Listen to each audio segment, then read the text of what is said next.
Okay, all right. So let me take that window out. We should be there. All right. So numbers 13 to 15. All right. Let me see if we can get here where you guys can see me and my mom. All right. I'm gonna need to use a kickstand here.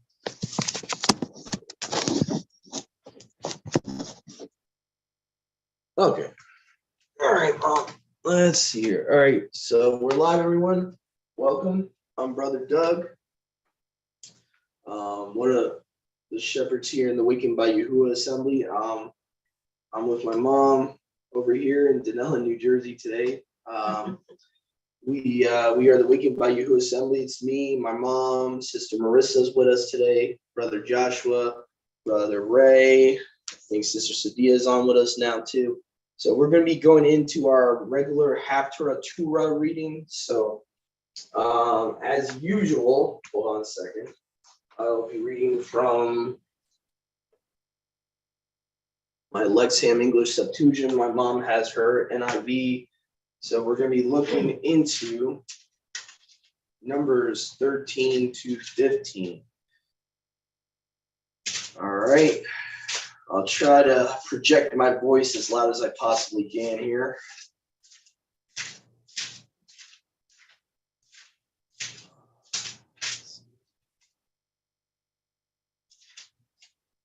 Hold on a second, guys. I'm turning there now. Chapter 13. Here we go. The spies sent in. Very important chapter here, in my opinion. Spies sent into Canaan. And after this, the people moved out from Hazeroth and camped in the west of Paran. And Yahuwah spoke to Moshe, saying, send on your behalf men and let them spy out the land of the Canaanites, which I myself am giving to the sons of Yashra'el for a possession. One man for each tribe, sending them according to their ancestral clans. Everyone a leader from among them. And so Moshe sent them forth from the wilderness of Paran at the direction of Yahuwah. All these were men who were leaders of the sons of Yashra'el. All these are their names of the tribe of Reuben, Samuel, son of Zechor, of the tribe of Simeon, Shaphat, son of Hori, of the tribe of Yehuda, Caleb, son of Yefuneh, of the tribe of Issachar, Igal, son of Yosef, or Yusuf, I guess, of the tribe of Ephraim, Husha, son of Nun, of the tribe of Benjamin, Palti, son of Raphu, of the tribe of Zabulon, Gadial, son of Sudi, of the tribe of Yusuf, of the sons of Manasseh, Gadi, son of Susi, of the tribe of Dan, Amial, son of Gamali, of the tribe of Ashar, Sether, son of Mikaal, of the tribe of Naphtali, Nabi, son of Ufsi, of the tribe of Gad, Gadial, son of Maki. These are the names of the men whom Moshe sent to seek out the land, and Moshe renamed Husha, son of Nun, Yahusha. And so Moshe sent them to seek out the land of Canaan and said to them, go up through the wilderness and go up in the hill country.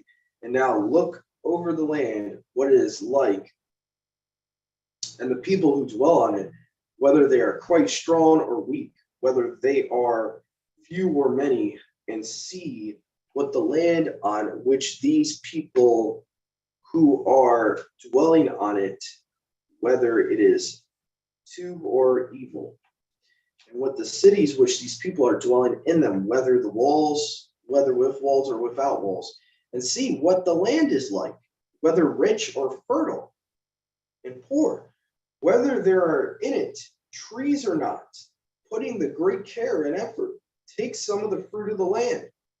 Now the season was the season of spring, heralding the grape season. And when they went up, they inspected the land from the wilderness of Zin, as far as Rahab, where travelers entered in it at Lebo Hamath. And they went up through the wilderness and came as far as Hebron. And there was found Ahiman and Shishai and Talmai, offspring of Anak. Now, Hebron was built 7 years before Zoan in Egypt. Now, for some interesting reason that's mentioned there. I guess that has some significance there. Well, actually, you know what? I'll touch on that after we finish the chapter. I think that might have some significance to post-flood civilizations. Okay. And they came to a ravine producing clusters of grapes. They inspected it. And while they're cut off a branch with one cluster of the grapes attached to it, and then they carried it with carrying poles, and also they took some pomegranates and some cucumbers. That place they named Cluster Ravine because of the cluster of grapes that the sons of Yashar cut off there. So it's kind of interesting. You see grapes are grown a lot in that region. Mm-hmm. Even I personally believe that's what the fruit of the tree of knowledge of good and evil actually was, cluster of grapes, not apples. So anyway, so in that region, grapes are very familiar. Mm-hmm. So let's see here, verse 26, excuse me, the report of the spies. And after the scouting of the land, they returned from there after 40 days, and proceeding on, they came to Mashanari and to the whole assembly of the sons of Yashar in the wilderness area of Paran, Kadesh, and they related to them a verbal report to all the assembly, and they showed the fruit of the land. They gave a thorough report to him and said, we went into the land to which you sent us, a land flowing with milk and honey, and this is its fruit, but the people dwelling on it are strong, and cities are fortified with walls and exceedingly large, and indeed we have seen the offspring of Anak there. And the Amalekites inhabit the land in the area to the south, and the Hittites, the Hivites, and the Jebusites, and the Amorites inhabit the hill country, and the Canaanites dwell by the sea. And Caleb silenced the people before Moshe and said to him, no, but going up, we will go up and gain possession of it, because we, powerful, will overpower them. And the people who went up together with him said, we will not go up, because we are not unable to go against the people, because they are very strong. They are very much stronger than we are.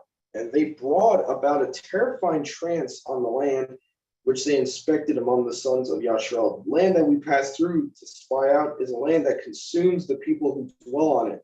And the people whom we have seen there in it are men of great stature. And there we have seen the giants, and we were compared to them like locusts. Surely we appeared likewise before them. So that's the end of Numbers 13. Pretty much self-explanatory. You know, this is the bad report of the land. The spies are bringing up a bad report because they're afraid.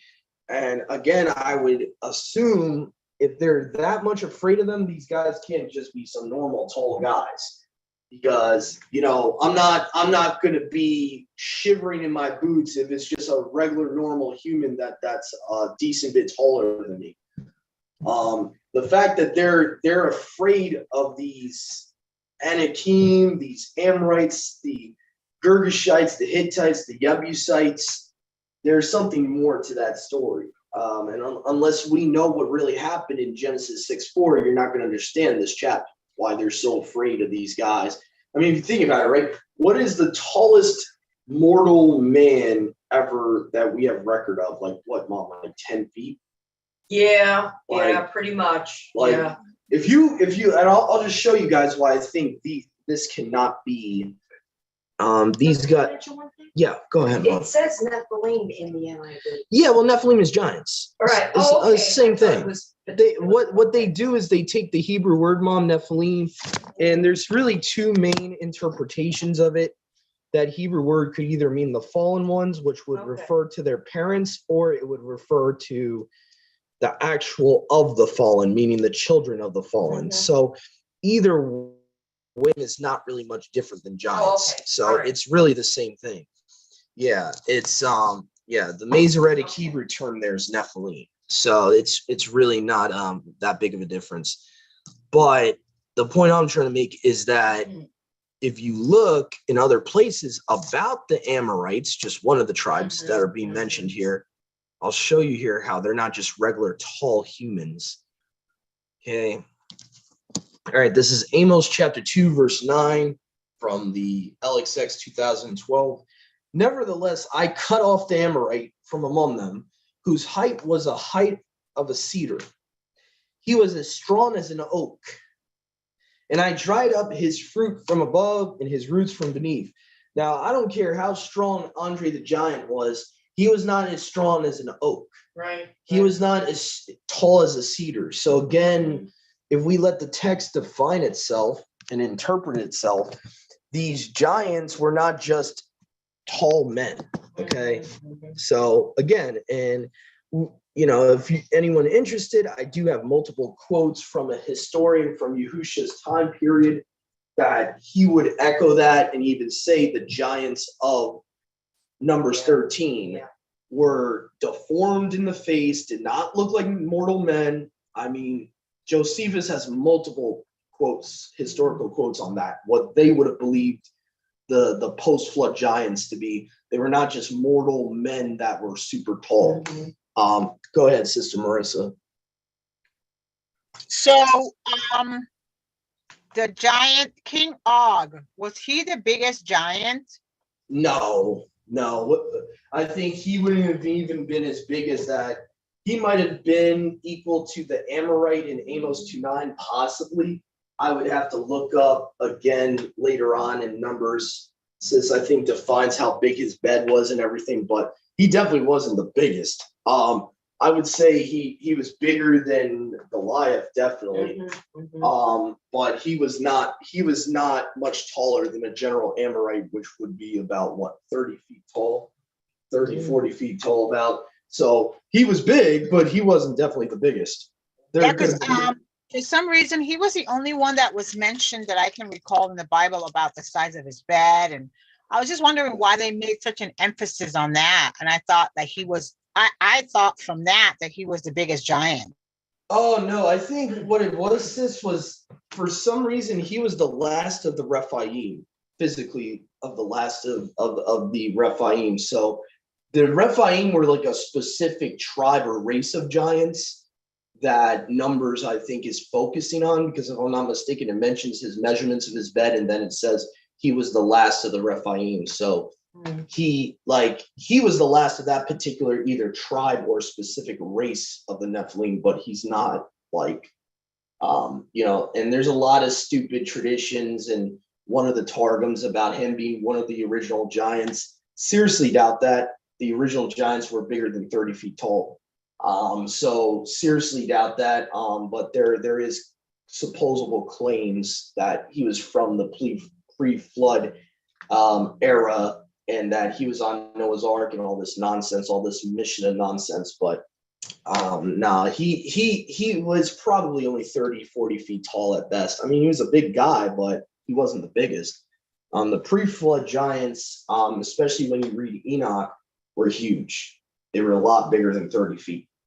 I think they were a couple hundred feet, if I'm not mistaken, like 200-300 feet. So they're the post-flood giants were kind of like tainted in a way. They were not fully the original race of giants. They kind of, once you get after the flood, they start getting smaller and smaller and smaller. And so, but either way, I don't think we can say a normal human being's 30 to 40 feet tall. So again, that's, yeah, exactly, Brother Joshua. That's what I was saying. Yeah, he's the biggest in his tribe, possibly. Because he was of Bashan, which again is kind of interesting, because we see later on in scripture about the bulls of Bashan and all that. So you have King Og of Bashan, who was like a hybrid giant, and then later on there's talking about the bulls of Bashan. And Mom, doesn't Yahuwah tell them after they destroy Og and Sihon of the Amorites, doesn't he command them not to take their plunder or anything? He's like, I think so. there's something to that, I'm thinking. To not take their cattle, they were probably making hybrids. They were probably making minotaurs. Because you see later on in scripture, this is a whole like conjecture of mine, but you see in Psalms, David foreshadows Yahushua by saying, bulls of Bashan has surrounded me. Now, if you think about it, right, giants living in Bashan, they would try to make hybrids. They would try to make bull men, minotaurs. So bulls of Bashan, minotaurs. So that's just something I've been thinking about lately. But anyway, I don't want to go on a tangent about that. But let me see if there's any other questions. I think I see another hand raised. Go ahead, brother Joshua. Two things. One, Ray said that 30 feet and the team does. I don't think you were saying that Og was 30 feet, were you? Well, I was kind of saying hypothetically, at best, he would have been the tallest, I guess is what I was saying, was he would have. He couldn't have been 30 feet if he had a 13-foot bed, though. Yeah, that's true. So he's only 13 feet tall. Yeah. So I honestly forgot how big his bed was. So I was just kind of just saying that in general, the biggest he could have been without looking at the text to see how big his bed was would have been as tall as an Amorite or what have it. So I think the 30 feet idea I got was looking up the cedar trees the other day, and that so I think I got confused with that. So if his bed's only 13 feet tall, then yeah, he's 13 feet tall. So that's not even really that tall when you think about it. Goliath was only 10 feet tall. So like this is good to bring up, because people say, why would Yahuwah allow giants after the flood? Well, let's see. What's worse, a giant that's like 300 to 500 feet tall, or a giant that's like 13 feet tall? So, we kind of got to look at it like that. They were not like the original Titans of the pre-flood era. They were not as strong as them. They were not as big as them. I mean, like realistically, the original giants were like skyscrapers. They were like, it would be like, try to use a movie analogy. It would be like, you ever see the King Kong movie where the airplane's going at him and the airplane looks like a locust? Yeah, that's what you're dealing with in the pre-flood era, or probably even. I think the reason also that they make the emphasis on his height, on his bed, on his measurements. If I remember correctly, I could be wrong, but I think that chapter is talking about David's mighty men, and it's listing all their accomplishments and their different war victories. I think that's listed in there. So I think the focus is more on their accomplishments more so than Og himself. If that makes any sense. Yeah. And I think Yahuwah, I would agree, Yahuwah is trying to point out how compared to the Israelites, how big he was compared to them. That might be a different chapter, though. It might be that I might be thinking of Goliath. Yeah, I think I remember what you're talking about, though. I think it's in Deuteronomy. I think I read it the other day. I know it's somewhere. It's a recount of what happened in Numbers 13. Okay, no, something else. Then I'm thinking about David's mighty men and where it's talking about his brother, Goliath's brother. Yeah, his mighty men. Yeah, I mean, and really, I'm not trying to take anything away from his mighty men, but they were dealing with only 10-foot giants. So that's why Yahuwah was trying to warn his people. Yeah, don't think your own strength is doing this. And I think they would be even more afraid if they would have came across a pre-flood giant from the days of Jared or Noah. If they're already scared of only a 30-foot giant, with the Amorites, they said they saw the Amorites up there, or they saw the sons of Anak, which come from the Raphaim. Well, actually, if Yeah, so they come from the Raphaim, depending, or I say, what does it say, Mom? Come from the Nephilim? Does your version say in Oh, Numbers 13? They come from, in verse 33, I think it says they come of the Nephilim. So if they're coming from the original giants, they might be pretty tall, actually. I would have to take that back. We saw the Nephilim there, the descendants of Anak Anakim, come from the Nephilim. which come from the Nephilim. So if they're saying coming from the giants, then you might be talking about post-flood giants that are still a couple 100 feet tall. I don't know. I would have to look into that, but that could be why they're so afraid. That could be why. I could definitely see with rationalizing it in the, our wicked human heart, we just get terrified from seeing something so huge and massive like that. 200-foot giant, I could see kind of, why they would be afraid. But then again, that shows that Caleb, how big the trust Caleb and Yahusha, son of Nun, had in Yahuwah, that they didn't care. They're like, no, we can overcome them. So, Brother Doug, are you saying that there were giants 100 feet tall? And would that coincide with why they were dinosaurs? Because, 100 feet is pretty tall, and a dinosaur.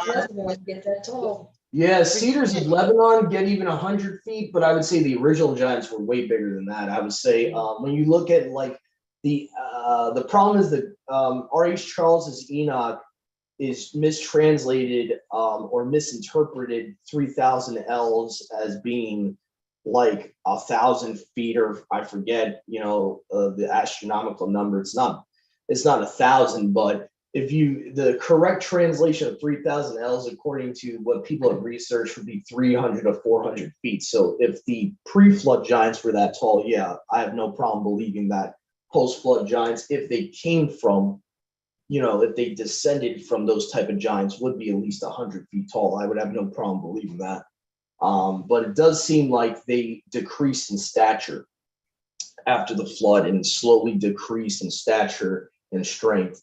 By the time you get to David with Goliath, you're talking about like a baby giant, 10 feet. Mm-hmm. It's like nothing. 9 cubits in the span. I think that's where people get confused with the giants just being tall men, because they took the isolated count of Goliath. Well, there's humans that have been 10 feet tall. Yeah, but no human has ever been 400 feet tall. Mm-hmm. No human has ever been 200 feet tall or 100 feet tall, even in the Guinness Book of World Records. So a lot of people that are anti angel interpretation of Genesis 6 will take that isolated count of Goliath. And I think the Masoretic's even worse, because the Masoretic says like 7 or 8 feet. I forget how it is, but it's like even worse, because it's like they make it look like he was like a midget of a giant, but I forget, Mom. During certain translations, when talking about David, they try to say Goliath was only 7 feet tall, some of them, and 9 cubits and a span. Yeah. I think he was probably 10. at least 10 feet. 10, yeah. Alex Yeah. says 10, yeah. So I think that's either a manuscript issue or a bias of what 9 cubits is. So that's, What is it, 6 cubits? yeah, it 6 does. cubits Does is 9 mention- feet, yeah. and then a span, whatever a Yeah. span is, Go ahead, Brother Joshua. I see you got your hand up. Go ahead. I think that you expect that you had some giant tribes that were more pure, Yeah. as being descended from the original giants, and then some that were probably smaller in stature because they were less pure. They probably mingled their bloodline. Yeah. I agree. I think that's the main difference there. I think Enoch even makes separate divisions within the race of giants. There's like 3 races. So certain ones started becoming very small because they're mixed. And yeah, Goliath most likely was mixed, because I think I haven't even proven whether Philistines were all giant or not. It might have been only his family. I still have to look more into that, but I would say Goliath is a perfect example of a mixed bloodline. The fact that most likely the Philistines intermarried with human DNA, because they were very, very, very small. The Philistines were not that big. I don't even think I would probably be that much afraid of a Philistine. I don't know. You're only talking about 4 feet taller than me. I'm very close to 6 feet tall. So I'm just saying, I don't know if I would be that afraid, to be honest. So when you're comparing him to the Amorites, there's definitely a difference there. And those are the ones that David went up against a lot. The Amorites. The Amorites he went up Yes, against? Yeah, yes. those are big They guys. did not go away. Those are They big did not guys. go away. Strong as an oak, Yep. tall as a cedar tree. Yeah, those are big guys. They're probably those are the ones that I would say were pure, which is weird because they came from Canaan. So somehow, I don't know, there's something weird going on that I don't think we know about with Canaan and his lineage. Somehow, I think Yahuwah cursed his lineage is what happened. Because you see all his descendants being almost like pure giants. So go ahead, Sister Sadia. I think you had your hand up, and then after you, I'll let Ray go. Okay, and so so the giants, like I look at the tops of the mountains, and you can see almost like petrified faces, and you can see like the chin, the eye sockets, the nose, the shoulders, and then another one laying on top of it, and it'll start another form of a face. I like, and when it says the cedar woods, they were as tall as the cedars. The cedars are pretty tall. So those are the giants. Are we talking about those? And then I don't know if you've ever seen the petrified like turtles that are the size of a hill, or just there's petrified objects out in places out in different parts of the world, but it's so defined, and they look like faces, and their faces are maybe like a hill, not a big hillside, but a smaller hillside face. So do you think that those were the fallen giants and that they petrified, and that's why we see these images today? Not that man's made them, because they can't. Yeah. But do you think that those could be the petrified giants that have fallen? Because if you ever take a drive towards the mountains and you look at the mountains, you will literally, you could see faces as a profile as you're driving by. I don't know. That's always been in my thought. Nobody's told me that. I've assumed that myself. What do you think? I would agree that it's a very true possibility. At the least, I think that it's a very realistic possibility. That's what they are. I haven't done much research into that, but I know others have. Definitely when you talk about these mountain ranges that have a face embedded in them, that definitely seems like that's what it is.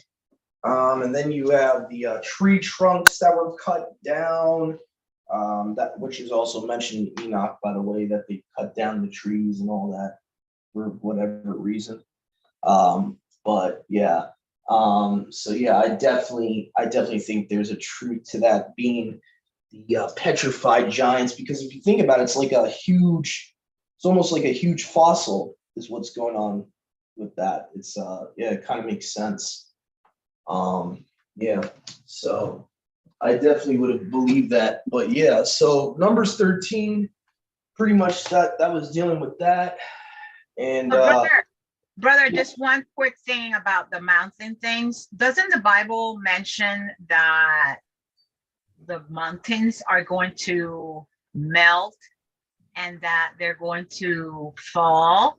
So if they're supposedly supposed to be petrified giants, how comes the Bible says that they are going to melt away and they're going to break apart? Well, what I'm saying, sis, is they're petrified fossils. Fossils are still going to melt, regardless whether it's a living thing or not. It melts. It goes away. Like say you got fossils of dinosaurs, right? That have been frozen over time or are in sediment over time. If a volcano erupted, that's still going to melt. That's not going to prevent it from melting just because at one point in time it was a living thing. It's still going to melt. If it's part of a mountain, it's part of a mountain. You know what I'm saying? I'm not saying that it's not a real mountain. What I'm saying is that it's fossil. The dead giant, the face of that giant, or the whole body of that giant has become part of the dirt in the ground that mountain range was formed from. So when it says the mountains will melt, that includes fossils. So the fossils would melt too, if that makes any sense. So that doesn't prevent them from melting. And again, their bodies are similar to human bodies. They're not, their bodies are not eternal. Their bodies are, of flesh, basically. Even though they're hybrids, they still have a body of flesh. So I don't think that would per se prevent them from melting just because they're in sediment or whatever. The whole mountain would melt, including the fossils in the ground would melt, So when Yahuwah talks about that he's coming back on the day of Yahuwah and the mountains are going to be melted and the foundation going to be shaken, that includes all the fossils of every type of living thing. Whether you got fossils of dinosaurs, fossils of this, fossils of that, if they're in the ground and they're inside a mountain, the whole mountain's going to melt. You know what I'm saying? So that doesn't prevent it from happening. The giant's fossil would melt just like a regular fossil would melt. Go ahead, Sister Sadia, and then Ray, and then we're going to move on to chapter 14. I'm okay, babe. I lower my hand. Oh, okay. It's fine if you had a question or a comment. No. Well, I mean, to give Marissa some thought, this has happened thousands of years ago. So, of course, debris is going to be on top of those mountains. But as the debris falls, like it becomes a mountain, just like volcanoes, when they erupt, they make a mountain. And over time, soil and dirt and all that get on, and you can grow land on it again, or you can grow vegetation on it. Hawaii is very famous for that, and other places of the earth. And it does say that, that there will not be one mountain upon another mountain. We know that scripture, but, these are, dead corpse that, will dissipate because, that's what happens when we die. We start to turn into ashes, ashes to ashes, dust to dust, but that's, I wanted to let you know that with over the hundreds of centuries that we've had, of course, there's going to be land and dirt and soil, but it's funny how they keep their form, like you can really observe a face.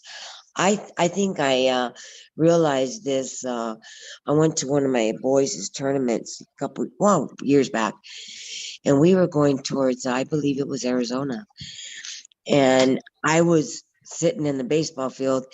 I could only look at the mountains, and I'm like going, "Wow, Abba," wow, this is crazy. And I would say, "Look at that one! Look at that one! Look at that one!" They were so defined, but it is dirt and debris on it, and it will come down because that's what the word says, and he's going to start it all over. I don't know how I was going to do it, but he has a miraculous way of letting us know what took place. And there's evidence throughout this whole eretz of who he is and how creative he is. His creation is unreal. It is totally unreal. So, I mean, that's where I can come back to you, Mersa, on that one, because, erosion and corrosion comes, Yeah. There's some videos on YouTube that show big mountains with human body shapes creating them, including the head. So that is definitely real, and they're huge. Yeah. I've seen those. Yep. Go ahead, Brother Ray. Do you have anything else you were asking about or wanted to comment before we move on to chapter 14? Yeah, I was actually like on the search to see how tall Goliath was. So I saw it was 6 feet. 6 cubits and a span. So it seems it's like 9 feet 9 inches. But also in the Septuagint, it makes it seem like he's actually shorter. It says 4 cubits and a span, which would be like 6 feet 9 inches. So I don't know what you thought about that. 4. Interesting. Yeah. Yeah, I don't have my interlinear in front of me, but I'll definitely look into that after Shabbat. There might be a translation issue there. But I doubt he was that short. Because that would make no sense why they're afraid of him. And David's the only one that's willing to go against the. I mean, if you think about it, 6 feet tall, that's 6'9". That's barely a foot taller than me. That's 4 cubits would be 6 feet. because if you think about it, like I'm Not even quite. at my 7, tallest, yeah. I was 5'9". So, that's not much even taller than me. So, I'll look into the Greek of that after Shabbat. That seems a little too short. I don't know. Go ahead, Brother Joshua. We'll move on after you. Go ahead. Just something that came to me right now. If the measurements of what a cubit is has been corrupted in order to disprove the scriptures, and disprove giants altogether. Yeah. I would like to look up in the 1833 Webster's Dictionary what a cubit is in measurement, or what a cubit used to be defined as, because a lot of things in our English language get redefined, Right. new definitions like unicorn, this and that. To Brother Joshua's point, certain modern things, modern science or mathematicians could be redefining what a cubit is. So yeah, very, very to point there. Yeah, but we're gonna move on. Here. I definitely want to get into Numbers 14 here. Hey, Mom, do you want to read Numbers 14 for me? Sure. In 1 second. I just have to see something.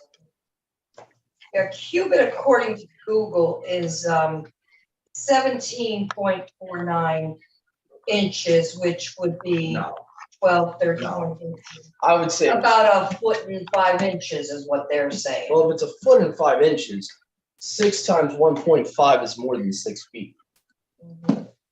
Okay. So I'm just saying. I'm just No. Let's think about that for a second, right? Since you brought this up.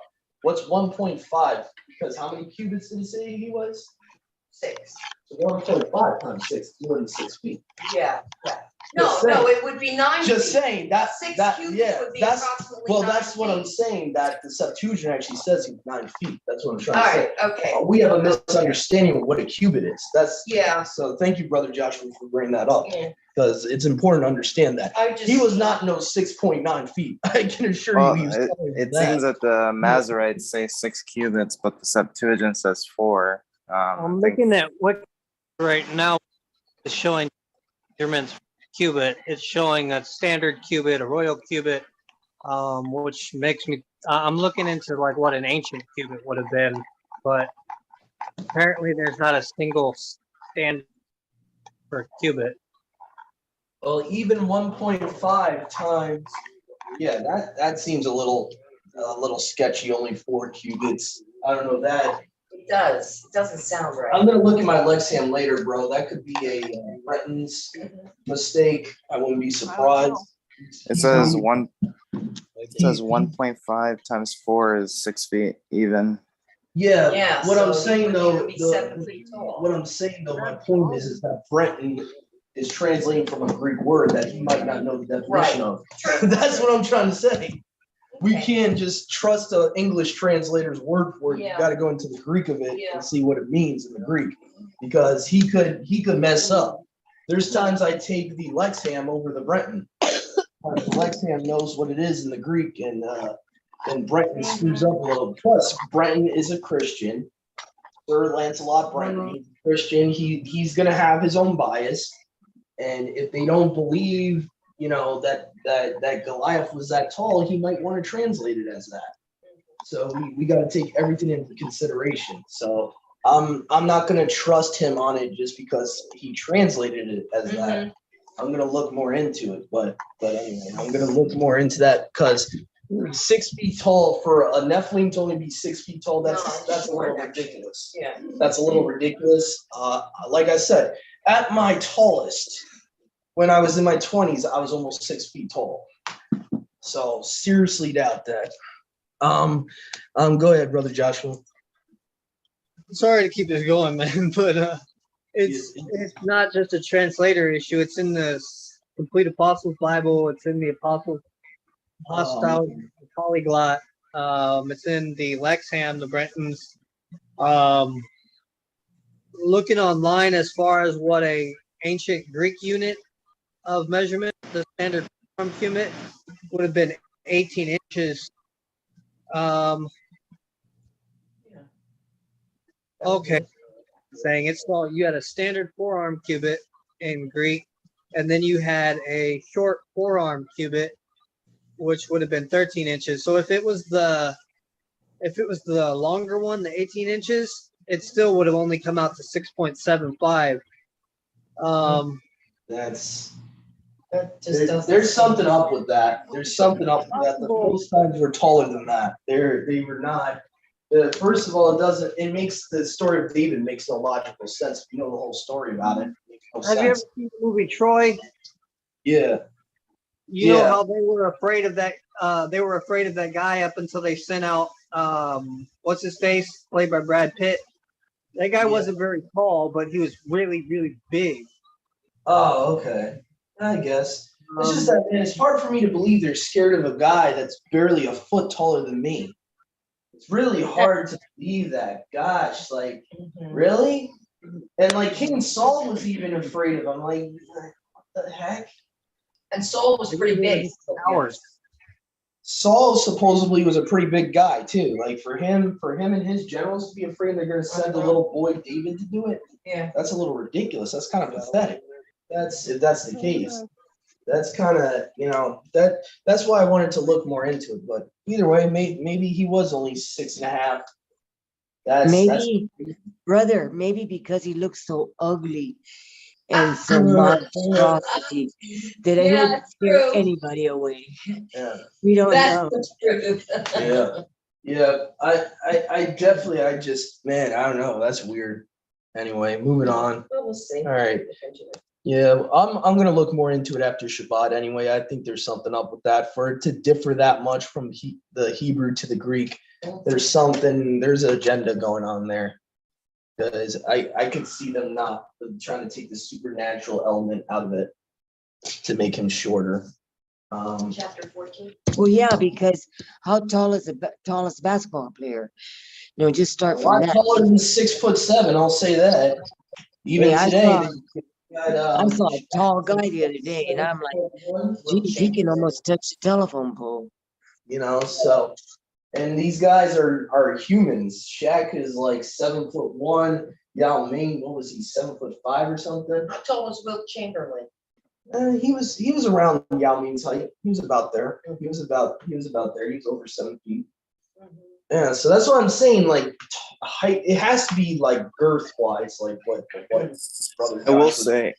I will say something that I noticed. Maybe this will help you out when you're looking at it. It seems that on the concordance, the Strong's, it has 2 different Greek words. So maybe he chose one over the other, or maybe they're the same thing. I don't know. That's the problem with the translators. Yeah, they can choose a root word over the actual word. Sometimes vice versa. Sometimes the root word's better. Yeah, that's the problem with the Strong's. That's the problem I always have with the Strong's concordance. Because even looking at the concordance there, these translators are trying to do their best. They probably don't know Koine Greek that well because the Septuagint was written in Koine Greek, a very ancient type of Greek. So that, and like Brother Joshua said, our understanding of a cubit, it might be off. It really might be off. So, that's something more to look into. But anyway, I don't want to beat a dead horse here. Let's see. We're going to go to Numbers 14. Go ahead, Mom. Okay, the people rebel. That night, all the people of the community raised their voices and wept aloud. All the Israelites grumbled against Moshe and Aaron, and the whole assembly said to them, if only we had died in Egypt or in this desert. Why is Yahuwah bringing us to this land only to let us fall by the sword? Our wives and children will be taken as plunder. Wouldn't it be better for us to go back to Egypt? And they said to each other, we should choose a leader and go back to Egypt. Then Moshe and Aaron fell face down in front of the whole Israelite assembly gathered there. Yahusha, son of Nun, and Caleb, son of Yefuneh, who were among those who had explored the land, tore their clothes and said to the entire Israelite assembly, the land we passed through and explored is exceedingly good. If Yahuwah is pleased with us, he will lead us into that land, a land flowing with milk and honey, and he will give it to us. Only do not rebel against Yahuwah, and do not be afraid of the people of the land, because we will swallow them up. Their protection is gone, but Yahuwah is with us. Do not be afraid of them. But the whole assembly talked about stoning them. Then the esteem of Yahuwah appeared at the tabernacle to all the Israelites. Yahuwah said to Moshe, how long will these people treat me with contempt? How long will they refuse to believe in me in spite of all the miraculous signs I have performed among them? I will strike them down with a plague and destroy them, but I will make you into a nation greater and stronger than they. Moshe said to Yahuwah, then the Egyptians will hear about it. By your power, you brought these people up from among them, and they will tell the inhabitants of this land about it. They have already heard that you, O Yahuwah, are with these people, and that you, O Yahuwah, have been seen face to face, that your cloud stays over them, and that you go before them in a pillar of cloud by day and a pillar of fire by night. If you put these people to death all at one time, the nations who have heard this report about you will say, Yahuwah was not able to bring these people into the land he promised them on an oath, so he slaughtered them in the desert. Now, may Yahuwah's strength be displayed just as you have declared. Yahuwah is slow to anger, abounding in love, and forgiving sin and rebellion. Yet he does not leave the guilty unpunished. He punishes the children for the sin of the fathers to the third and fourth generation. In accordance with your great love, forgive the sin of these people, just as you have pardoned them from the time they left Egypt until now. Yahuwah replied, I have forgiven them as you asked. Nevertheless, as surely as I live, and as surely as the esteem of Yahuwah fills the whole earth, not one of the men who saw my esteem and the miraculous signs I performed in Egypt and in the desert, but who disobeyed me and tested me 10 times, not one of them will ever see the land I promised an oath to their forefathers. No one who has treated me with contempt will ever see it. But because my servant Caleb has a different spirit and follows me wholeheartedly, I will bring him into the land he went to. and his descendants will inherit it. Since the Amalekites and Canaanites are living in the valleys, turn back tomorrow and set out toward the desert along the route to the Red Sea. Yahuwah said to Moshe and Aaron, how long will this wicked community grumble against me? I have heard the complaints of these grumbling Israelites. So tell them, as surely as I live, declares Yahuwah, I will do to you the very things I heard you say in the desert. Your bodies will fall, every one of you, 20 years old or more, who was counted in the census and who has grumbled against me. Not one of you will enter the land I swore with uplifted hand to make your home, except Caleb, son of Yefuneh, and Joshua, son of Nun. As for your children that you said would be taken as plunder, I will bring them in to enjoy the land you have rejected. But you, your bodies will fall in this desert. Your children will be shepherds here for 40 years, suffering for your unfaithfulness until the last of your bodies lies in the desert.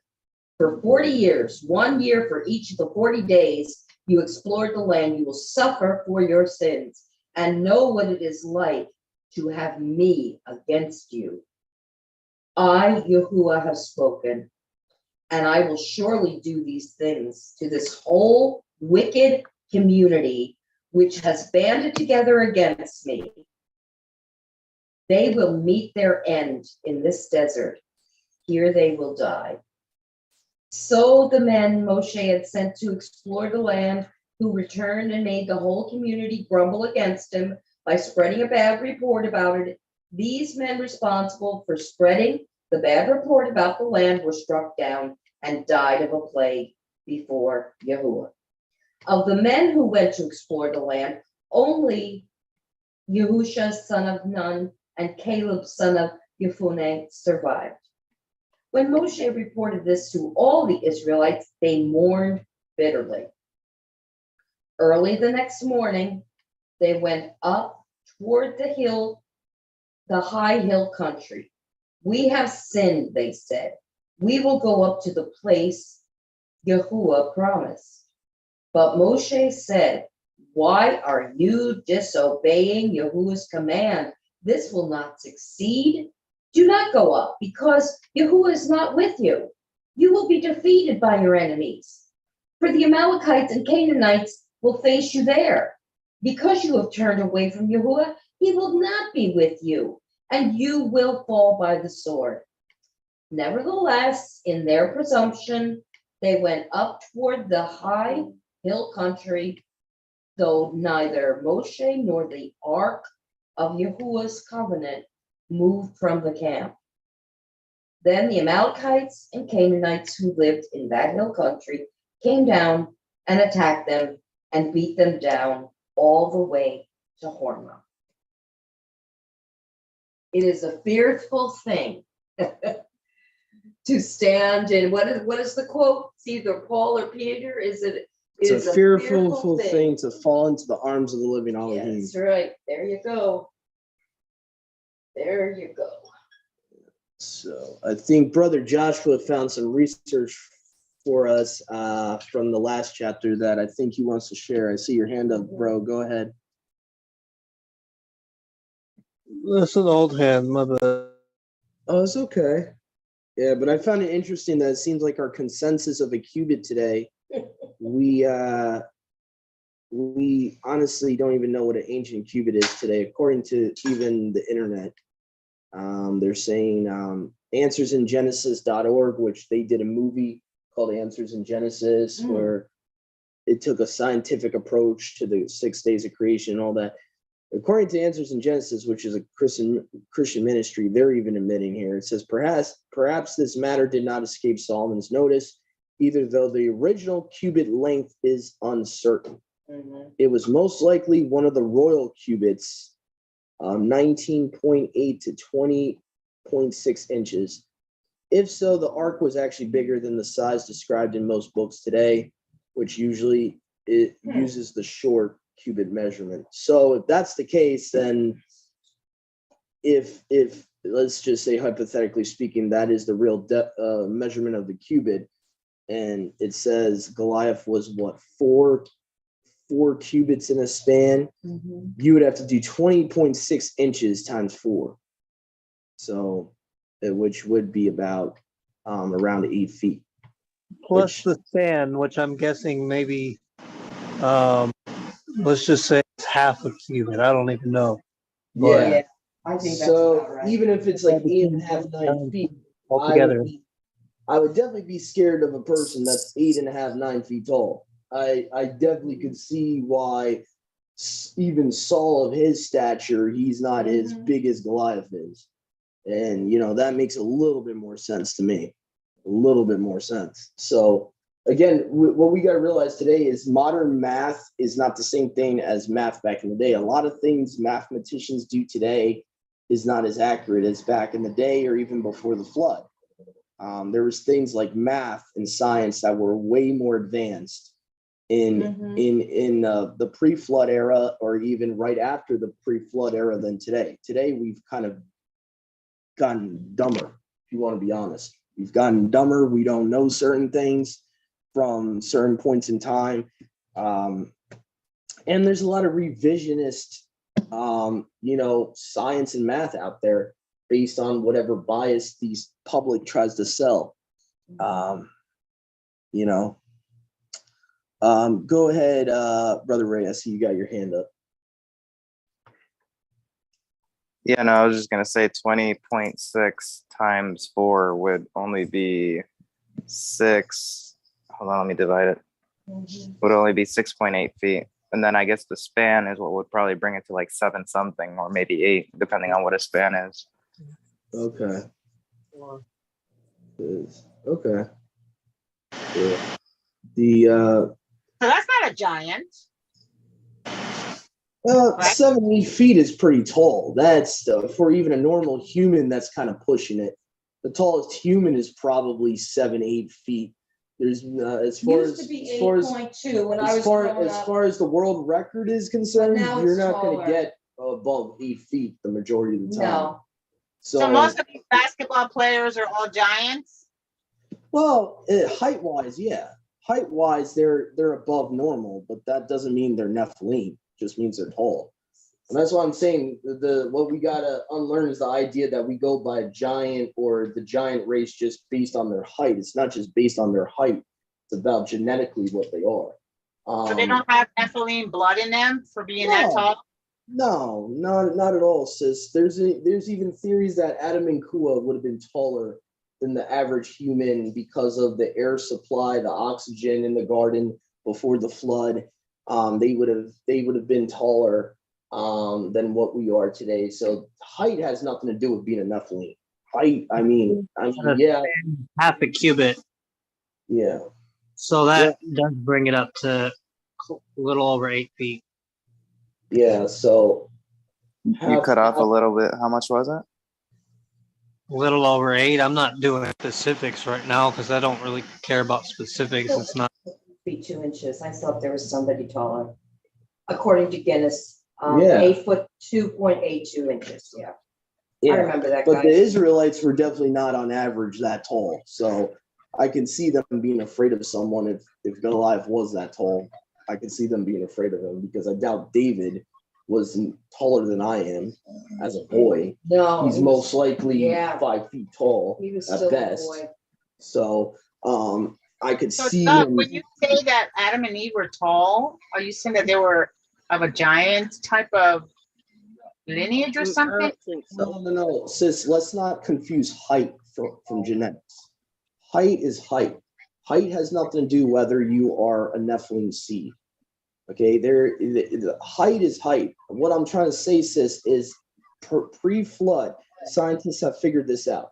Pre-flood, there is more oxygen. When you have more oxygen, you're naturally taller. The earth changed a lot after the flood. People naturally were not as tall as they used to be. That's why today you don't get a normal person more than like 7 feet tall usually, because the oxygen supply and all that. But height has nothing to do with what the men of old is referring to. The men of old is referring to these hybrid, part celestial, part terrestrial giants that were monsters. In essence, monsters. They were monstrous beings that were tall. Yes, they were tall, but tall doesn't make you a Nephilim. I could be 8 feet tall and still be a complete mortal man. It does not define you as a Nephilim. This is why people that have the Sethite theory cannot understand this. They need to get out of this preconceived notion tall height makes you a giant. No, it doesn't. Just because modern terminology, we consider a Gibberim as someone that's tall. That's not what the ancients believed. The ancients understood height has nothing to do with you being a Nephilim. Okay? Height is just one of their characteristics. Another characteristic, the women had 8 toes. Okay, another characteristic, the women Nephilim had cone heads. I could go on and on and on. There was physical genetic characteristics that made them of that seed. That is not the seed of man. Exactly. You know what I'm saying? So let's unlearn this mainstream public school indoctrination nonsense that height makes you a giant. It doesn't. And we can look at the Sasquatch and see what they looked like, because Sasquatch are Nephilim. They're monstrous beings. I always compare it to Greek mythology, because Greek mythology is probably the closest you're going to see to the truth about them. They were cyclopses, titans. That's what they looked like. Some of them probably had one eyes because they're deformed. Some of them would, probably the shape of their faces would be weird. And I'm not the only one that says this. Josephus has multiple quotes about the pre-flood giants, what they looked like. So if Goliath, and some of them had horns. I would say that too. Yeah, they had like what's it called, like lumps or horns out of their head. Yeah, there was deformities that these guys would have. They're not just mortal men. So that's why I say we got to unlearn that false idea that you being extremely tall makes you giant. That doesn't make you a giant. That doesn't make you, or I should say the more correct Hebrew term would be Gibberim. Okay, to become a Gibborim, you're not just tall. And obviously that's the case. Like, being tall doesn't mean anything. Will Chamberlain is not a Nephilim. Andre the Giant was not a Nephilim. He was fully human. Those guys were fully human, but they were tall. That's what happens when we try to take a modern Greco-Roman approach to the Nephilim. That's the problem. We need to understand the Hebrew culture, and what really happened in Genesis 6 is you had a mixture, a abomination happen. Okay, you had a one seed mixing with another seed. So the giants, in essence, are a hybrid. They are a hybridization. They are no different than you blending a man with a horse or a man with a bull. It's no different. It's the same thing. It's an abomination that was never supposed to be created, because Yahuwah did not create the messengers to procreate. He created them to be up there in heaven, to live immortally. As long as they didn't rebel against him, they would live immortal forever and ever. And even that's how Yahuwah made Adam and Kua. When he first made them, they were immortal. They didn't die until sin entered. So that was what happened, basically, sis, to put it in a nutshell. In Genesis 6:4, is you had one creation mating with another creation, seeds mixing. And Yahuwah says in his Torah, do not mix the seeds. Do not put a seed of a pepper with a seed of a tomato. Do not, so on and so forth. This is interesting. I just want to make one comment. So the tallest guy is 8.2 inches shy of 9 feet in Guinness, and he had consumed 8,000 calories a day.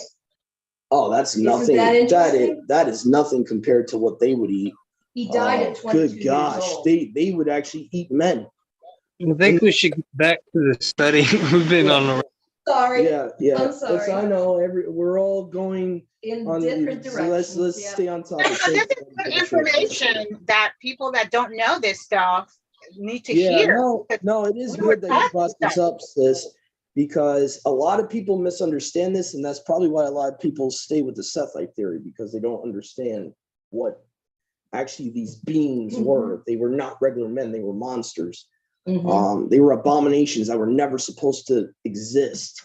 They were titans, cyclopses, pretty much. But anyway, so let's see. Was there anything else from Numbers 14 I think we can think of to mention? I don't think there was anything that jumped out to me, other than obviously a different spirit was in Caleb. I remember my mom reading that part. Yeah. Okay, so there was a different spirit. What does that mean? That means that they trusted in Yahuwah, and Yahuwah's Ruach was resting on them. Now, this is an interesting difference between the Brit Hadashah, the New Covenant, because you see that Yahuwah is kind of more liberal with his spirit. Back then, it's like he picked certain people to have his spirit. He didn't, Masha even said to the rise of Korah and all that. Like, yeah, you guys think you're all set apart, but you're not. You guys think you're all of Yahuwah, but you're not. So in the first covenant, it was very, very exclusive. His spirit was very exclusive. Only people that were really following Yahuwah Wholeheartedly, like 110% would his spirit rest on. Right. So in the new covenant, you could say there's a little bit more mercy, where Yahuwah's spirit is, dwelling with all of us. So it's a little different. And there are differences in the new covenant. There are differences. It's a little bit more inclusive when you deal with that, with who his spirit dwells with. They should be kissing Moses' feet. That's all I know, is that, boy, they would have been struck right down if it hadn't have been for him. Yeah. So I'm trying to see, other than the spirit of Yahuwah, talking about this different spirit rested on Caleb and Yahusha, I'm trying to think. I don't think there was anything else to bring up. We could probably go to chapter 15. I don't think there was anything else. Obviously interceding for the people. So again, Masha, a lot of times when he would try to calm Yahuwah down, he'd be like, listen, do you want these pagan nations to talk about you in a bad light? Do you want them to say, oh, you couldn't bring your people into the land of Canaan? So that would be the way he would kind of calm Yahuwah down, when he would intercede for Yashral to Yahuwah. So trying to see, he talks about the Red Sea here. I just want to see anything else. I noticed Brother Ray has his hand up.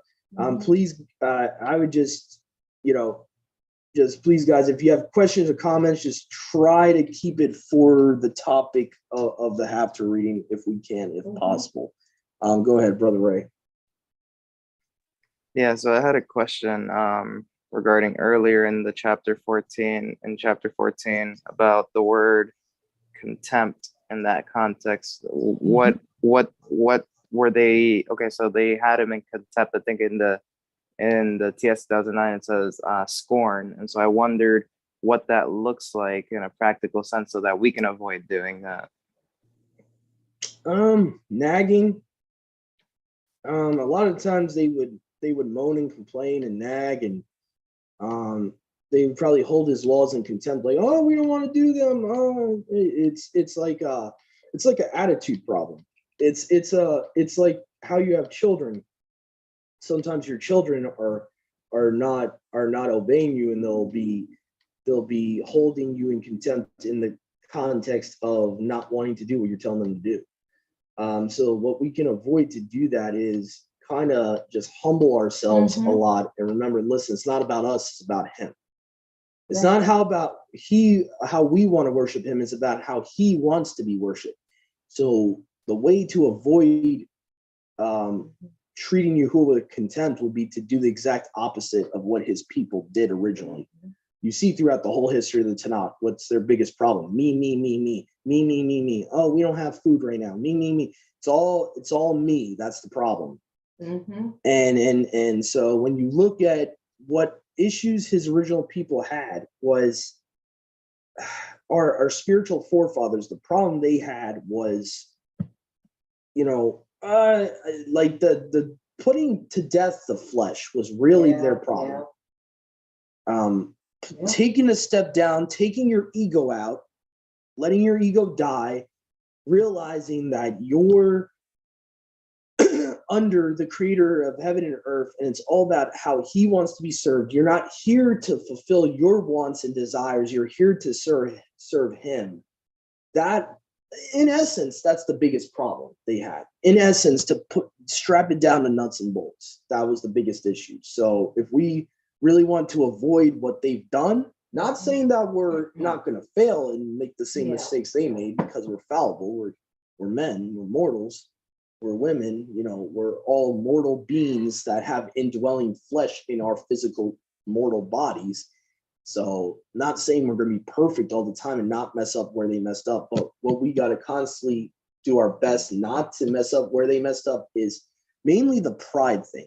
I would say pride, ego, get rid of that as much as you can. Get rid of your pride, get rid of your ego, get rid of your selfish desires that a lot of times we put above the Father.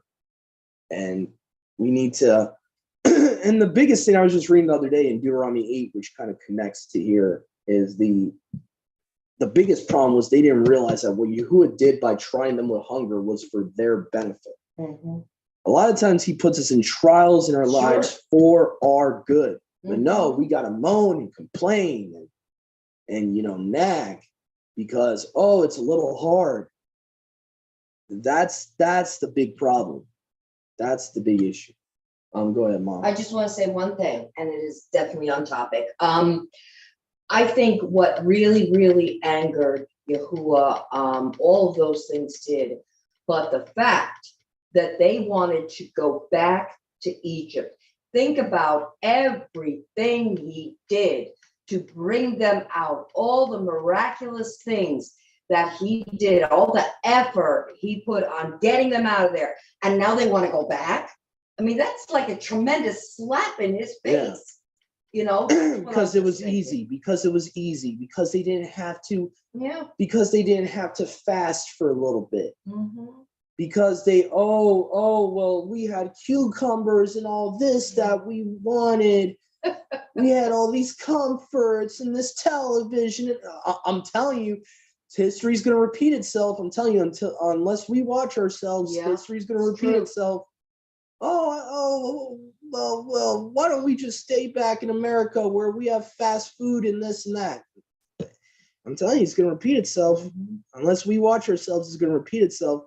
Because a lot of what we're going through now is what they were going through in the 200 and something years they were in Egypt before he took them out.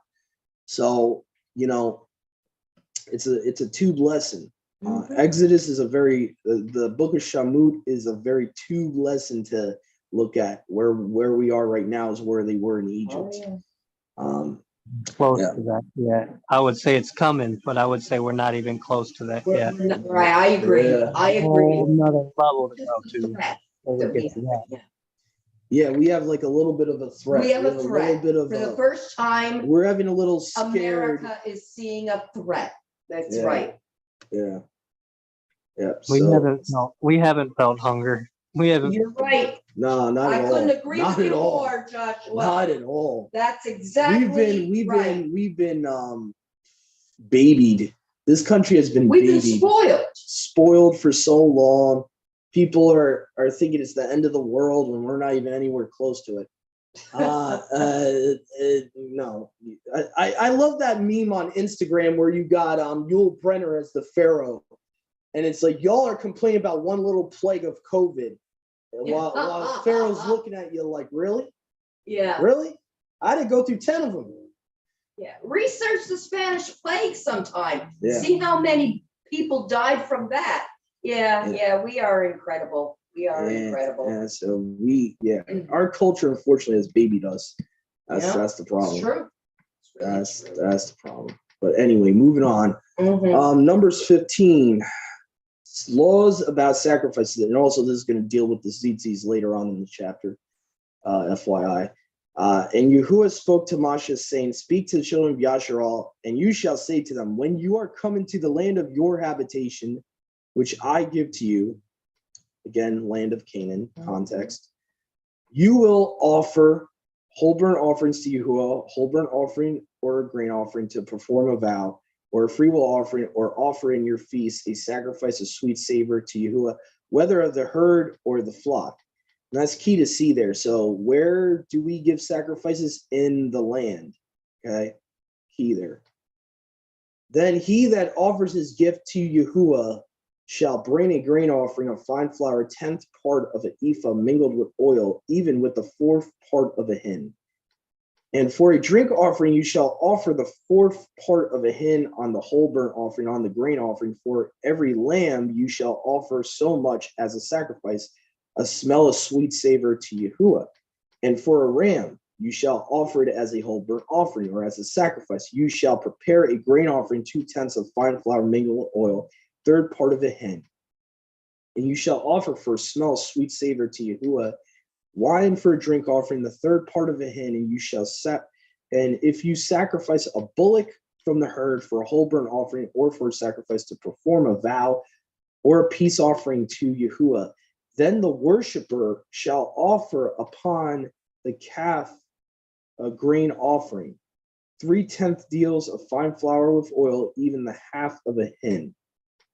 Okay, and the wine for drink offering, the half of a hin, a sacrifice for smell sweet savor to Yahuwah. I wonder what kind of wine they would do. Probably red wine, right? I would think. Yeah. Doesn't really specify, but I would assume. Thus shall you do to one calf, or to one ram, or to the lamb, or the sheep, or the kid of the goats. So baby goat, kid. According to the number of what you shall offer, so shall you do to each other according to their number. Every native of the country shall do thus, offer such things as sacrifice for a smell of sweet savor to Yahuwah. And if there should be a stranger among you, key phrase there, among you, meaning that's already converted, okay, in your land, or one who should be born to you among your generations. So the born to you is probably referring to homeborn servants, if I'm not mistaken, kind of like how Abraham was commanded to circumcise the children of his homeborn servants and his homeborn servants as well. So same concept there. Or who should be born to you among your generation, he will offer a sacrifice of smell sweet savor to Yahuwah as you do, so the whole congregation shall offer to Yahuwah.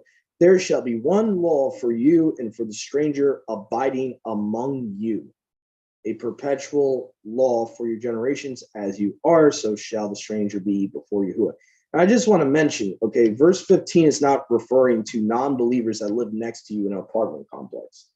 Just saying, okay, this is talking about people among Yashar'al, even in a spiritual sense, among them. So they would have to be already grafted in to be keeping his laws.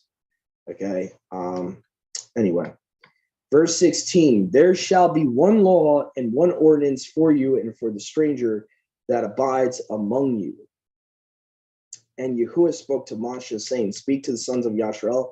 You shall say to them, when you are entering into the land in which I bring you, then it shall come to pass when you shall eat of the bread of the land, you shall separate a wave offering, a special offering to Yahuwah, the first fruits of your dough.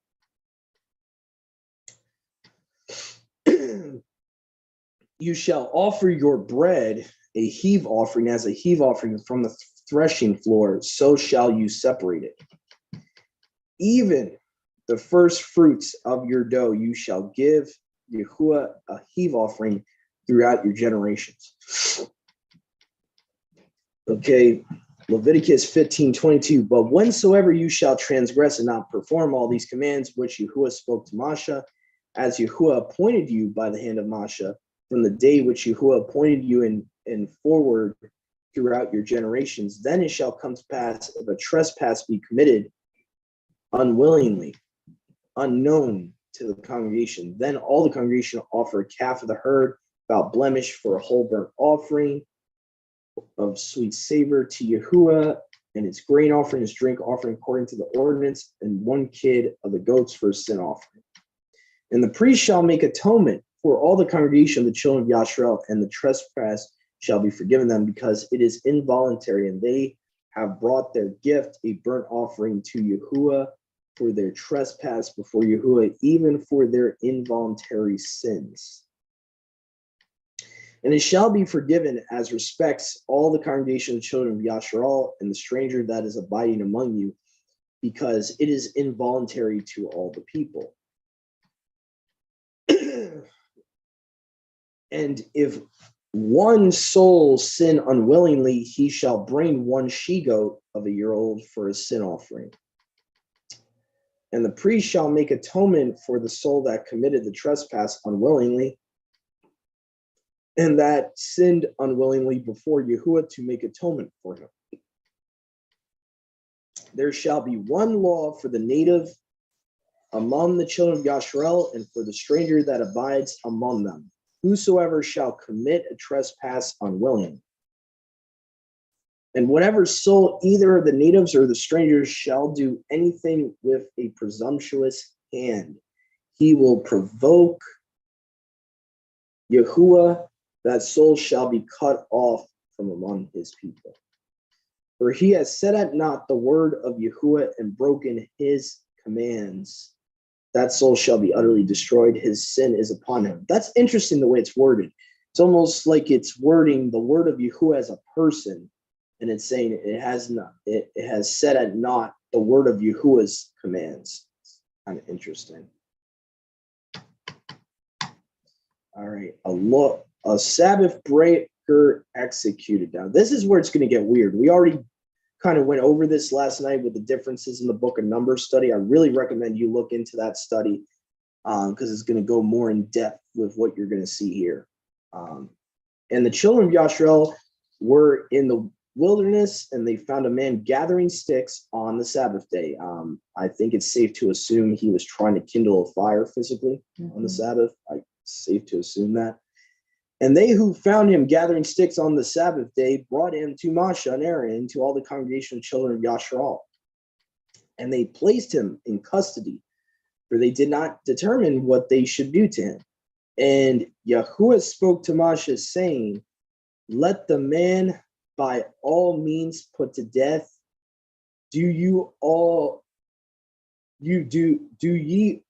This is where I really hate the British language. All right, I got to go to a modern version here. All right, and Yahuwah spoke to Moshe, saying, let the man by all means be put to death.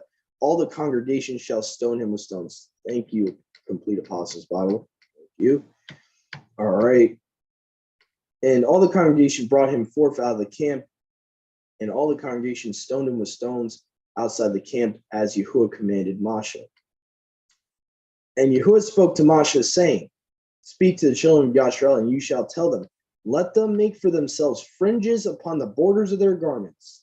And if you actually look up the word borders in the Hebrew and the Greek, it's pointing to actually referring to the corners, the four corners of their garments, which I think is actually talked about in Deuteronomy as a cross-reference to that. Fringes on the corners of their garments throughout their generations, and you shall put a blue lace upon the fringes of the borders or corners. And it shall be on your fringes, and you shall look on them, and you shall remember all the commands of Yahuwah and do them. And you shall not turn back after your imaginations, and after your eyes in the things after which you go whoring, that you may remember and perform all my commands, and you shall be set apart unto your Elohim. So if you hear anyone preach and say that we don't have to do this today because the law is in your heart, okay, so unless you have 110% perfect memory, I'm just playing devil's advocate here. If you have 110% memory, maybe you have a point there, but anyone I know is forgetting his commands daily. So regardless, this doesn't change in the Melchizedek priesthood. You constantly have to be reminding yourself about his Torah. We constantly forget about certain commands in his Torah every day. And no human mortal being has not forgotten one command throughout their whole life. So to be honest, there's no argument for that. There's really no legitimate argument for that. So anyone that teaches that, you need to run away from them. My personal opinion. So you're going to need a reminder always for your whole life of his commands. So number 2, he commands you to do it. So regardless of what your opinion is, whether you think you'll never forget his commands, that's besides the point. The point is he commands you to wear them. So anyway, and I see you with your hand up, Sister Marissa. I'll get to you after. I just got 2 verses left here. So that you may remember and perform all my commands, that you shall be set apart unto your Elohim. I, Yahuwah, your Elohim, that brought you out of the land of Egypt, to be your Elohim. I, Yahuwah, your Elohim. Okay, go ahead, Sister Marissa. So are women supposed to wear tzitzits as well? Yeah, he's commanding all the children of Israel in that chapter. He specifically says, talk to the children of Israel. Sons in that context just means like children. A lot of the times, like Yahuwah doesn't make a distinction between sons and daughters. So this is where people get confused because they think it's only male just because it says sons in English. In the Hebrew, b'nai is not really distinctive whether it's talking about male children or female children. Rarely does Yahuwah ever spell out daughters of Israel. Rarely. So you can look at it like in Torah. I'm pretty sure if you talk to even someone like even Jewish would agree with me that it was both for male and female Israelites. It was for everyone. So they're the basically when you see the children of Israel or speak to the sons of Israel, that's like everyone. That's like all of Israel. So whenever Yahuwah's audience says the children of Israel, sons of Israel, depending on your translation, that's everyone. That includes women. That's everyone. That's if it's not for women, Yahuwah will directly verbatimly make a separation, like all your males would have it.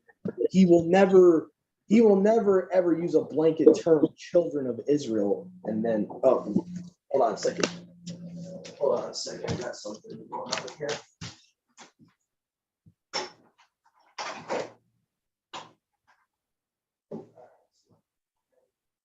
All right.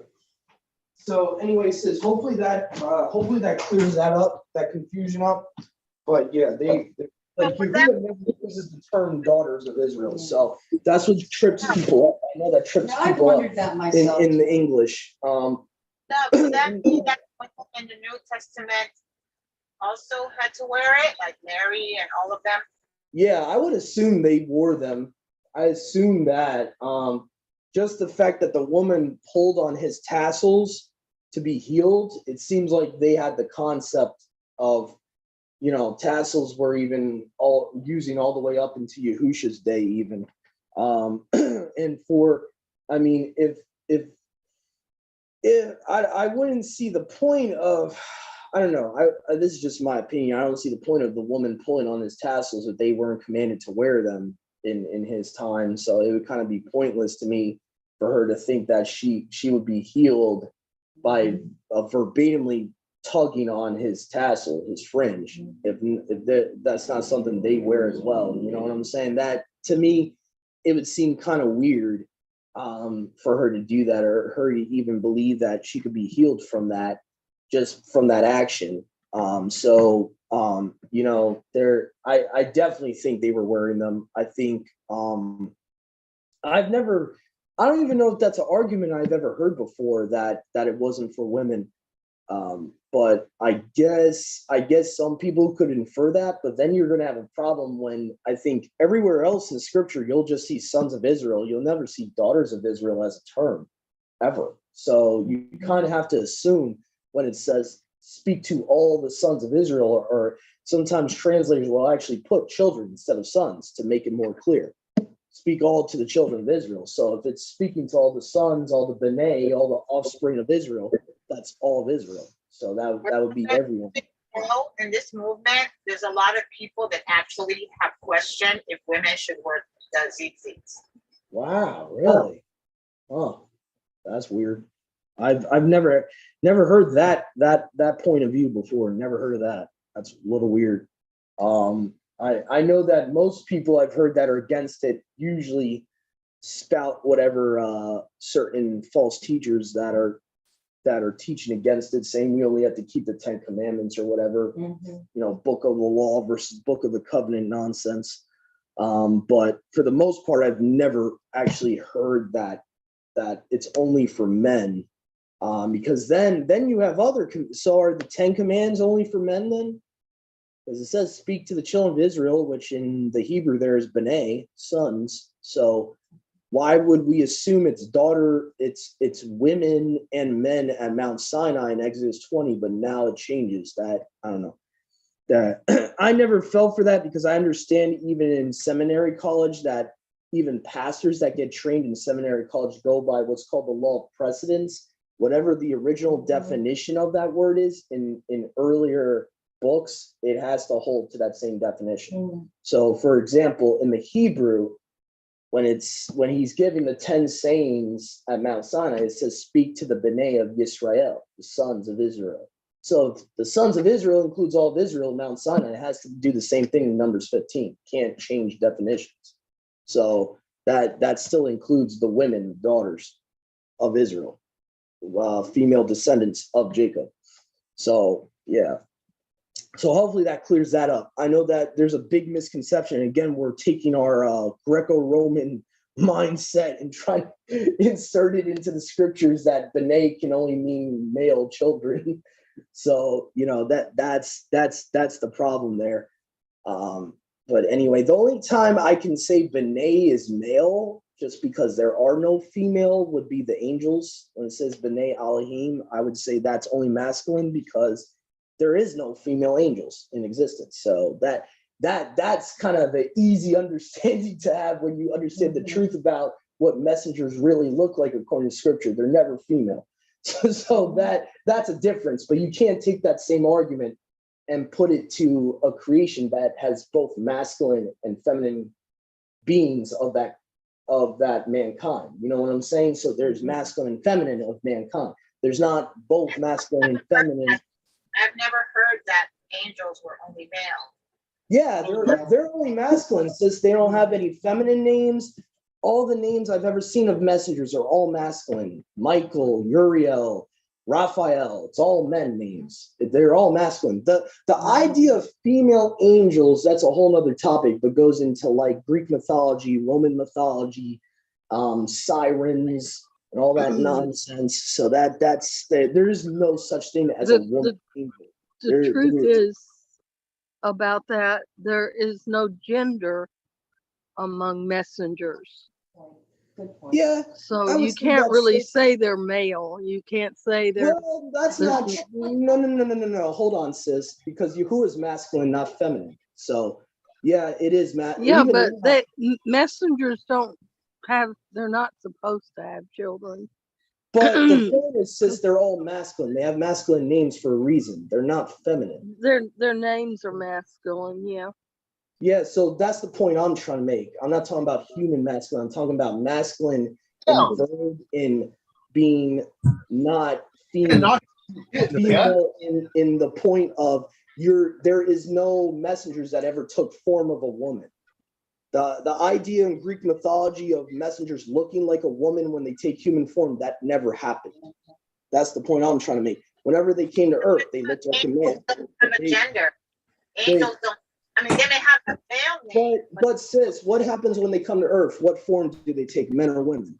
They take men. They take the form of men. They are masculine. We have to unlearn this whole female. There is no feminine angel. There's no such thing. It is Greek mythology. It's Roman mythology. It's not biblical. They all have male names for a reason. They're all masculine. I'm not talking about body parts. Let's make a distinction here. I'm not talking about body parts. I'm talking about masculinity. They're masculine. They're not feminine. They're not. Even the book of Enoch says what's above is masculine. It says it right there in the book of Enoch. It says it right there. So the celestial world is all masculine.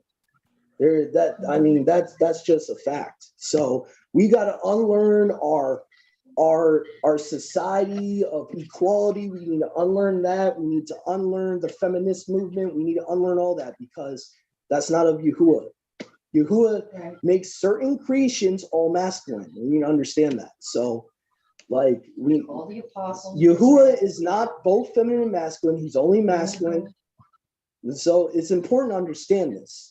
Yeah. It's important to understand this. We need to take away our upbringing in the church that there's female angels. There's no such thing. There's no such thing. That comes from the sirens. If you don't believe me, look it up for yourself. The idea of a female being with wings is literally comes from the sirens, because they would be half bird, half woman, is one of the ways they would be depicted. They would have bird wings. So there is no feminine angel. They have all men names. Like I said, Michael, Gabriel, Raphael, Uriel. There's a reason they're all masculine names. There's not one messenger in scripture that ever had a feminine name. So there's a reason for that. And when they come to earth, like I said, you can test it for yourself. Every time a messenger comes to earth, they appear as a man or woman. So there's a reason for that. Obviously Genesis 6 speaks for itself why they appeared as men, but even righteous messengers appear only as men. They don't appear as women when they come to earth. When they take the form of humans, it's always a male human. So there's a reason for that. So, but anyway, I'm not trying to go on a tangent right now, but I'm just saying we have to unlearn certain traditions that the church has given us, that there's no verse in the Bible that says they're feminine. They're even Sodom and Gomorrah, they appeared as men. Yeah. The men actually thought they were men, clearly, because Sodom and Gomorrah was homosexual. They thought they were actually lusting after the angels. Yeah. And that's why Jude quotes from Genesis about that to kind of show a parallel, because the angels appeared as men, lusted after human women, vice versa, human men lusted after angels that looked like mortal men. So there's a reason for that. So I'm just saying that's what scripture says. I'm going to leave it at that. So,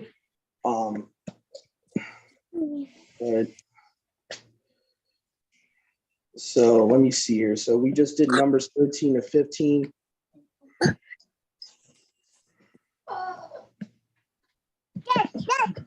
So, let's see here. Hey, mute your phone. Oh, I didn't even realize her phone was unmuted. I didn't even realize that. Okay, whatever. There. So let's see here. We did Numbers 13 to 15. We got Joshua chapter 2 next. Let's see here. So I think we'll come back on with a new reader. Okay, so we'll be back very soon. Shalom. See you guys soon. We'll be back on with Joshua chapter 2.